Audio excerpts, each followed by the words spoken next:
அஸ்ஸலாமு அலைக்கும் ஃப்ரெண்ட்ஸ். நம்ம இன்னைக்கு வந்து பன்னை வச்சு ஒரு ஸ்வீட் ரெடி பண்ண போகிறோம். வாயில் வச்சோன்னு அப்படியே கரைஞ்சி போகிற மாதிரி சூப்பரான ஒரு ஸ்வீட் ரெடி பண்ண போகிறோம். இது நேம் வந்து பன் டோஸ்ட்டு. அது எப்படி பண்ணலாங்கிறத பார்த்துடலாம். ஃபஸ்ட்டு வந்து நம்ம பேன் நல்லா காயட்டும். ஃபுல்லாக நல்லா காஞ்சிருச்சு. இது கூட வந்து நம்ம நெய் சேர்த்துக்கலாம். நெய் அப்படி இல்லாட்டி பட்டர் எதுனாலும் சேர்த்துக்கங்க. நான் நெய் சேர்த்துக்க போகிறேன். இது நல்லா இதாகட்டும். உருகின பிறகு நம்ம எடுத்து வச்சுருக்கிற பன்னை இதில் சேர்த்துவோம். ஃபுல்லாக நம்ம இது ஃபுல்லாக என்ன செய்யணும், டோஸ்ட் பண்ணி எடுத்துக்கலாம். ஃபஸ்ட்டு ரெண்டு பக்கமும் நல்லா டோஸ்ட் ஆயிடுச்சு. இதுக்கு மேலே வந்து நான் வந்து ஒரு கிளாஸ் நல்லா கெட்டியான பால் எடுத்துருக்கேன், காய்ச்சின பால். இது கூட சுகர் உங்களுக்கு எவ்வளோ தேவையோ அந்த அளவுக்கு சேர்த்துக்கங்க.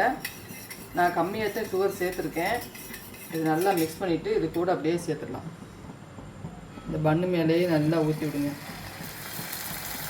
இந்த பால் பூரா அப்படியே உரியணும். பன்னு வந்து ஊற்றின பால் ஃபுல்லாக நல்லா உறிஞ்சிருச்சு. திரும்படியும் அது மேலே ஃபுல்லாக ஊற்றிடுங்க.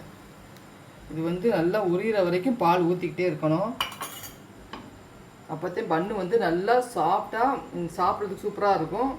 இப்படி வாயில் வச்சோன்னு அப்படியே கரைஞ்சி போகிற மாதிரி.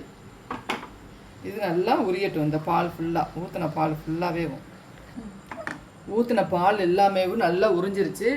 உறிஞ்ச பிறகு அடுப்பு ஆஃப் பண்ணிடுங்க. இதை நம்ம வந்து வேறு பிளேட்டில் மாற்றிடலாம். இதுக்கு மேலே நம்ம அப்படியேவும் மில்க் மேட் ஊற்ற போகிறோம்.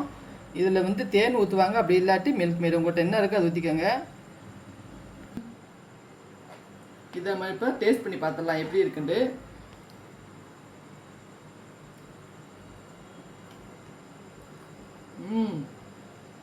சூப்பராக இருக்குது. இது ஈவினிங் வந்து உங்கள் குழந்தைகளுக்கு செஞ்சு கொடுங்க. ஸ்கூல் விட்டு வரப்போ இதை செஞ்சு கொடுங்க. ரொம்ப சீக்கிரம் ஒரு 5 நிமிஷத்தில் செஞ்சிடலாம். ரொம்பவே டேஸ்ட்டாக இருக்குது. நீங்களும் வீட்டில் ட்ரை பண்ணி பாருங்கள். லைக் பண்ணுங்கள், ஷேர் பண்ணுங்கள், சப்ஸ்கிரைப் பண்ணுங்கள். அஸ்ஸலாமு அலைக்கும்.